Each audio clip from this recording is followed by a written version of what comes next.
भारत के दोस्त देशों में से फ्रांस और यूरोपियन यूनियन के कुछ देशों की पोल खुल गई है। वही देश जो भारत पर सैंक्शन लगाने की बात कर रहे थे, अब खुद नियम तोड़ते हुए पकड़े गए हैं। प्रधानमंत्री नरेंद्र मोदी ने हाल ही में एक इम्पोर्टेंट मीटिंग को मिस कर दिया और सवाल ये उठ रहा है कि अगला सिग्नेटरी कौन बनेगा। डोनाल्ड ट्रंप ने भारत को 200% टैरिफ की धमकी कब दी थी और अब अमेरिका भारत को मीटिंग के लिए क्यों बुला रहा है।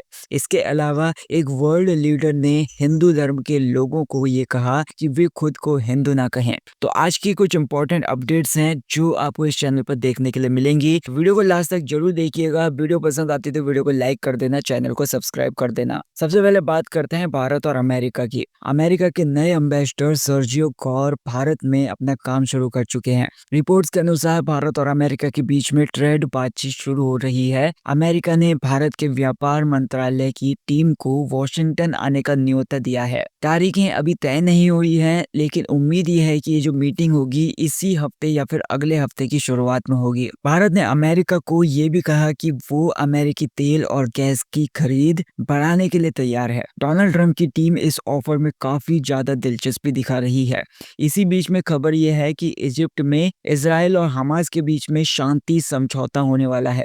इसके लिए 10 से 12 देशों के नेताओं को बुलाया गया है। भारत की ओर से विदेश राज्य मंत्री कीर्तिवर्धन सिंह वहां पर पहुंच चुके हैं। एस जयशंकर भारत में ही बिजी थे क्योंकि कनाडा के विदेश मंत्री अनीता आनंद उनसे मिलने आई थी। यानी कि प्रधानमंत्री नरेंद्र मोदी को सिग्नेचर के लिए बुलाया गया था, लेकिन भारत की ओर से केवल राज्य मंत्री को भेजा गया है, कोई कैबिनेट मंत्री नहीं गया। अब बात करते हैं इजराइल और हमास की। खबर यह है कि हमास ने 20 इजरायली बंदियों को छोड़ दिया है और बदले में इजराइल ने भी गाजा के कैदियों को रिहा करना शुरू कर दिया है। इस बीच में डोनाल्ड ट्रंप इजराइल पहुंच चुके हैं और वहां पर संसद में भाषण दे रहे हैं। ट्रंप ने ये कहा कि उन्होंने इजराइल और गाजा के बीच में युद्ध रुकवाया है और ये उनका 8वां युद्ध है जो उन्होंने रोका है। उन्होंने ये भी कहा कि भारत और पाकिस्तान के बीच में युद्ध को भी उन्होंने इसी तरीके से रोका था, जब उन्होंने दोनों को चेतावनी दी थी अगर लड़ाई हुई तो वे 100, 150 या 200% तक टैरिफ लगा देंगे और ट्रेड बंद कर देंगे। यानी कि भारत को 200% टैरिफ की धमकी ट्रंप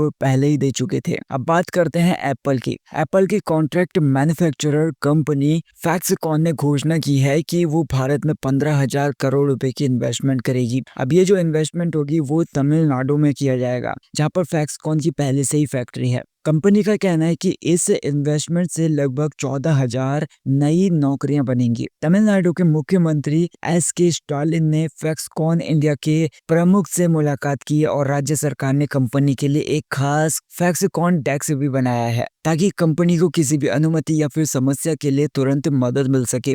नई प्रोडक्शन लाइन शुरू होने के बाद यहाँ पर केवल आईफोन ही नहीं बल्कि एप्पल के लैपटॉप, टैबलेट्स और वियरेबल डिवाइसेस भी बनेंगे। धीरे धीरे एप्पल के सारे प्रोडक्ट्स भारत में बनेंगे और यहीं से एक्सपोर्ट भी होंगे। अब बात करते हैं यूक्रेन युद्ध से जुड़ी हुई खबर की। भारत को पिछले कुछ सालों से रूस से तेल और गैस खरीदने पर आलोचना झेलनी पड़ी थी। यूरोपियन यूनियन ने भारत पर इसी वजह से सैंक्शन भी लगाए थे, लेकिन अब वही यूरोपीय देश खुद रूस से सस्ता तेल और गैस खरीदते पकड़े गए हैं। रिपोर्ट्स के मुताबिक 7 यूरोपियन देश France, Netherlands, Belgium, Croatia, Romania, पुर्तगाल और हंगरी, इन्होंने पिछले साल की तुलना में इस साल रूस से ज्यादा एनर्जी इंपोर्ट की है। केवल फ्रांस ने ही 40% से ज्यादा तेल खरीदा है। नीदरलैंड्स ने 72% तक की बढ़ोतरी की है। यानी कि वही देश जो भारत को दोष देते थे अब खुद वही कर रहे हैं, क्योंकि रूस डिस्काउंट में एनर्जी दे रहा है। अब बात करते हैं बांग्लादेश की। वहां पर हिंदू अल्पसंख्यकों पर हमले हो रहे हैं। इस पर बांग्लादेश की अंतरिम सरकार के प्रमुख प्रोफेसर मोहम्मद यूनिस ने ये कहा कि हिंदू समुदाय के लोग खुद को हिंदू ना कहें बल्कि बांग्लादेशी कहें, ताकि उन्हें राज्य की सुरक्षा मिल सके। यानी कि वो कह रहे हैं कि अगर आप हिंदू हैं तो आपको ये नहीं कहना चाहिए कि आप हिंदू हैं। इसी के साथ ही मोहम्मद यूनिस ने अमेरिका के द्वारा भारत के ऊपर लगाए गए टैरिफ का मजाक उड़ाया। उन्होंने ये कहा कि भारत पर 50% और बांग्लादेश पर 20% टैरिफ है, इसलिए भारत की कंपनियां अब बांग्लादेश में फैक्ट्रियां लगाएंगे क्योंकि वहां पर मैन्युफैक्चरिंग सस्ती है। लेकिन याद रखें, यही बांग्लादेश पिछले साल तक